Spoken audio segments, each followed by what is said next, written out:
আসসালামু আলাইকুম। সবাই কেমন আছেন? এটা আমাদের চ্যানেলের ফার্স্ট ব্লগ হতে যাচ্ছে।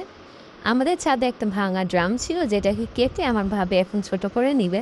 আমরা ঢাকা থেকে একটা গাছ নিয়ে এসেছিলাম, নাম হচ্ছে কনিকা। এই গাছটাকে আজকে আমরা ট্রান্সফার করব ড্রামের মধ্যে।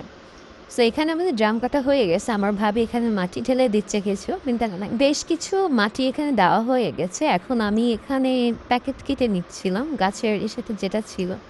তো কেচি দিয়ে আমি এটাকে সুন্দর করে কেটে গাছটাকে বের করে নিচ্ছিলাম। মাটির সাথে বস্তাটা অনেক শক্ত হয়ে লেগে গেছিল, যার জন্য আমাকে এটা অনেক শক্তির ব্যয় করে বের করতে হয়েছে। অনেক টানাটানির পর অবশেষে আমরা এটাকে বের করতে পারছি। তারপর আমরা গাছটাকে নিয়ে ড্রামের মধ্যে বসাই দিয়েছি, ড্রামের একদম মাঝ বরাবর। পর আমি কিছু আগলা মাটি নিয়ে চারপাশে ছড়িয়ে দিচ্ছিলাম। আপনারা দেখতেই পাচ্ছেন আমি অল্প অল্প করে মাটি নিয়েছি আর চারপাশে রাউন্ড রাউন্ড করে সুন্দর করে গুঁড়ো গুঁড়ো করে মাটিটা ছড়িয়ে দিচ্ছিলাম যেন সুন্দর মতো মাটিতে বসতে পারে। তো এই তো হচ্ছে আমাদের ফুল গাছে ফুলও ফুটেছে।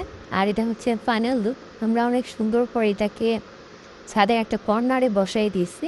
খুব সুন্দর লাগতেছে দেখতে। তো এরকম আরও ছাদ বাগানের ভিডিও দেখার জন্য আমাদের চ্যানেলের সাথে থাকবেন। লাইক শেয়ার কমেন্ট করে অবশ্যই জানাবেন কেমন হয়েছে। ধন্যবাদ।